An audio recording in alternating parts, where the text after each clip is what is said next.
Hey guys, welcome back. तो शुरू करते हैं 6th day of 10 days vocabulary series, जिसमें 100 से भी ज़्यादा वर्ड्स हम सीखने वाले हैं, क्योंकि हम उनके सिनोनिम्स और एंटोनिम्स भी कवर कर रहे हैं। So without further delay let's begin. लेते हैं आज की वीडियो का पहला वर्ड, लीथल। लीथल का मीनिंग होता है घातक, जो बिल्कुल जानलेवा हो। तो इसके सिनोनिम्स क्या कहलाएंगे? फाटल, डेडली, पर्निशियस, यानी बहुत ही ज़्यादा नुकसानदायक, हानिकारक। पर्निशियस, डिलीटेरियस, डेट्रीमेंटल, ये हमने प्रपोजिशन वाली वीडियो में पढ़े थे। इन सभी के साथ हम टू प्रपोजिशन यूज़ करते हैं, तो लीथल के साथ भी हम टू प्रपोजिशन ही यूज़ करेंगे। अब एग्जाम्पल लेते हैं। These chemicals are lethal to fish. ये केमिकल्स मछलियों के लिए घातक है, जानलेवा है। नेक्स्ट एग्जाम्पल देखिए। All these knives are absolutely lethal. ये सारे चाकू बेहद घातक है, बिल्कुल जानलेवा है। अब इसका एंटोनिम क्या होगा जो जानलेवा ना हो, लाभदायक हो, लाभ पहुंचाने वाला हो? Beneficial, सल्यूटरी, सलूब्रियस, lucrative. इन सभी का मीनिंग क्या है? लाभदायक या फिर स्वास्थ्यप्रद, जो हमारे स्वास्थ्य के लिए अच्छा हो, सलूब्रियस। आते हैं नेक्स्ट वर्ड पर, लस्ट्रस। लस्ट्रस का मीनिंग होता है शोभायमान, चमकीला, प्रकाशमान। अब इसके सिनोनिम्स देखते हैं। सिनोनिम्स है इनकैंडेसेंट, रिस्प्लेंडेंट और रैटलिंग। इन सभी का मीनिंग क्या है? चमकीला, प्रकाशमान या दैदीप्यमान। अब लेते हैं sentence. Her hair was lustrous and silky. उसके बाल चमकदार और रेशमी थे। The lustrous pearl shone in the sunlight. चमकदार मोती सूर्य की रोशनी में चमक उठा। लस्ट्रस है चमकदार, तो इसका एंटोनिम क्या होगा? जो डल हो, डार्क है, मैट है, यानी कि फीका। इतना चमकदार नहीं है, वो थोड़ा सा फीका है। हर हेयर वॉज डल, उसके बाल डल थे। चलिए आते हैं नेक्स्ट वर्ड पर, मेलंखली। इसका मीनिंग है उदासी, अवसाद। अब इसके सिनोनिम देखते हैं, बिल्कुल न्यू वर्ड्स हैं। गैंग्रेन, लैसिट्यूड, डोलड्रम्स, सैडनेस। ये सारे इसके सिनोनिम्स हैं, जिन सभी का मीनिंग है उदासी या दुख वाला समय। Sam is in a very melancholy mood. Sam बहुत ही उदास मूड में है। चलिए एक एग्जाम्पल और देखते हैं। She wrote a melancholy letter to express her feelings of loneliness. उसने अपने अकेलेपन की भावनाओं को व्यक्त करने के लिए उदासी भरा पत्र लिखा, एक लेटर लिखा। वो कैसा था? मेलंकली, यानी उदासी भरा। अब इसके एंटोनिम क्या होंगे? Cheerful, joyful, happy. Very simple. लेते हैं नेक्स्ट वर्ड क्या है?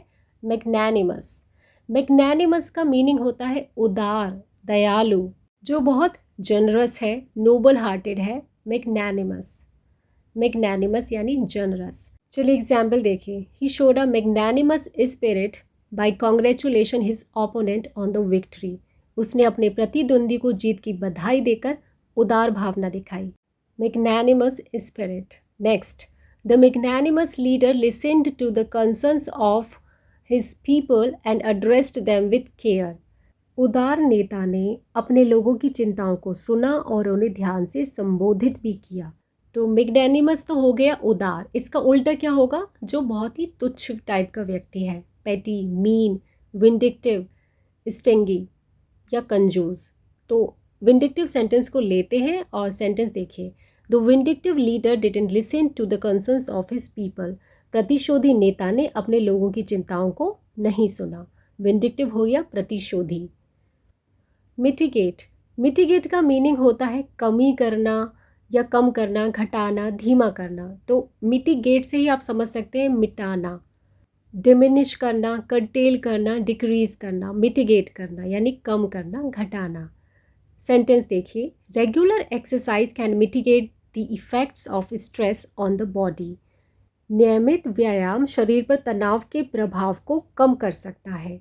एक और सेंटेंस देखिए। Wearing a mask can help in mitigating the spread of germs. Mask पहनने से कीटाणुओं के प्रसार को कम करने में मदद मिल सकती है। अब मिटिगेट हो गया कम करना, तो इसका एंटोनिम होगा कुछ बढ़ाना, एग्रावेट करना, इंटेंसिफाई, एस्केलेट करना। इन सभी का मीनिंग क्या है? भड़काना, तीव्र बनाना या आगे बढ़ाना। एस्केलेट यानी आगे बढ़ाना, तो उसी से वर्ड बना है एस्केलेटर, जो इलेक्ट्रिक स्टेयर्स होती हैं। अब इसी सेंटेंस को दोबारा से लेते हैं और वर्ड रखते हैं aggravate. Not wearing a mask can help in aggravating the spread of germs. Mask ना पहनने से कीटाणुओं के प्रसार को बढ़ाने में मदद मिल सकती है। आते हैं नेक्स्ट वर्ड पर, मिलिशिया। मिलिशिया का मीनिंग होता है नागरिक सेना या सहायक सेना। ये प्रोफेशनल आर्मी नहीं होते हैं, बल्कि सिटीजन हैं जो थोड़ी सी ट्रेनिंग के साथ एक वॉलंटियर फोर्स के रूप में काम करते हैं, या फिर हम इसे कह देते हैं सिटीजन आर्मी। सेंटेंस देखिए, the militia was called upon two protect the town during the emergency. आपातकाल के दौरान शहर की सुरक्षा के लिए नागरिक सेना को बुलाया गया, मिलिशिया को बुलाया गया। नेक्स्ट है, the local militia protected the village. Local नागरिक सेना ने गांव की रक्षा की। अब ये तो होगी मिलिशिया नहीं, लोकल आर्मी। इसका एंटोनिम क्या हो जाएगा? जो प्रोफेशनल आर्मी है, regular army, troops, professional army. चलिए नेक्स्ट वर्ड देखते हैं, मैनिफेस्टो। इसका मीनिंग होता है घोषणा पत्र, जिसमें हम कुछ घोषणा कर देते हैं। प्लकार्ड, चार्टर, दो इसके सिनोनिम्स हैं। मैनिफेस्टो, सेंटेंस देखते हैं। The manifesto of the fitness club encouraged a healthy life style and regular exercise. Fitness club के घोषणा पत्र में एक हेल्दी लाइफ स्टाइल को और रेगुलर एक्सरसाइज को प्रोत्साहित किया गया है। नेक्स्ट सेंटेंस देखिए, the manifesto inspired many people to join the movement for change.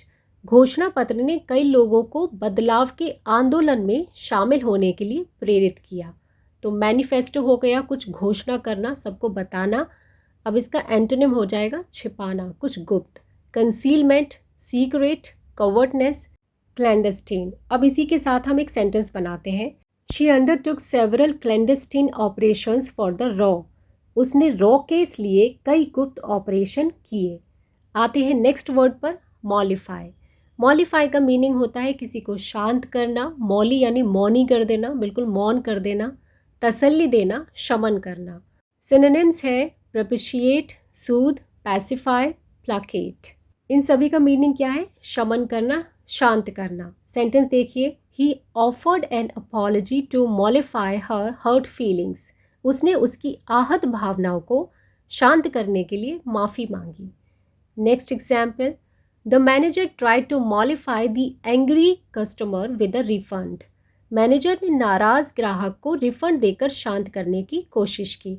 तो मॉलिफाई तो हो गया किसी को मौन कर देना, शांत कर देना। एंटोनिम इसके हो जाएंगे भड़काना, एजिटेट, प्रोवोक, इन्फ्यूरिएट, एनरेज। यहाँ से इन्फ्यूरिएट वर्ड को उठाते हैं और सेंटेंस को दोबारा लिखते हैं। The manager try to infuriate the customer. Manager ने कस्टमर को गुस्सा दिलाने की कोशिश की, उसे भड़काने की कोशिश की। नेक्स्ट वर्ड है मकाब्र। इसमें वर्ड है कब्र। तो कब्र कैसी होती है? भयानक, भयंकर, भीषण, घोर। मकाब्र यानी कि बहुत ही भयंकर। इसके सिनोनिम्स हैं ड्रेडफुल, फियर्स, हिडियस, हॉरिड। अब लेते हैं सेंटेंस और इसे यूज़ कैसे करते हैं ये समझते हैं। एग्जाम्पल है, the horror movie had a macabre plot that kept the audience on the edge of their seats. उस डरावनी फिल्म की कहानी भयानक थी जिसने दर्शकों को अपनी सीट से बांधे रखा। नेक्स्ट है, the abandoned asylum was the perfect setting for a macabre photoshoot. परित्यक्त पागल खाना एक भयावह फोटोशूट के लिए एकदम सही जगह है। अबेंडेंड यानी जहाँ कोई आता जाता नहीं है, छोड़ा हुआ है बिल्कुल। असाइलम यानी पागल खाना। एंटोनिम हो जाएंगे इसके चेयरफुल, प्लेजेंट, हैप्पी। आते हैं नेक्स्ट वर्ड पर, जो आज का लास्ट वर्ड है, नलिफाई, यानी कि अमान्य ठहराना, रद्द करना, निरस्त करना, जिसको मान्यता नहीं मिली है। सिनोनिम है इसके disannul, rescind, invalidate, negate. Example है, the insurance claim was nullified due to incomplete documentation. अधूरे दस्तावेज के कारण बीमा दावा रद्द कर दिया गया था। एक और एग्जाम्पल लेते हैं, the error in the calculation could nullify the final result. Calculation में एरर होना फाइनल रिजल्ट को रद्द कर सकता है, नलिफाई कर सकता है। तो एंटोनिम इसके हो जाएंगे जो मान्यता दे, यानी वैलिडेट करे, अपहोल्ड, अप्रूव, रेटिफाई, कायम करे, पुष्टि करे। इसी सेंटेंस को दोबारा से लेते हैं, the error in the calculation could not validate the final result. Calculation में एरर फाइनल रिजल्ट की पुष्टि नहीं कर सका।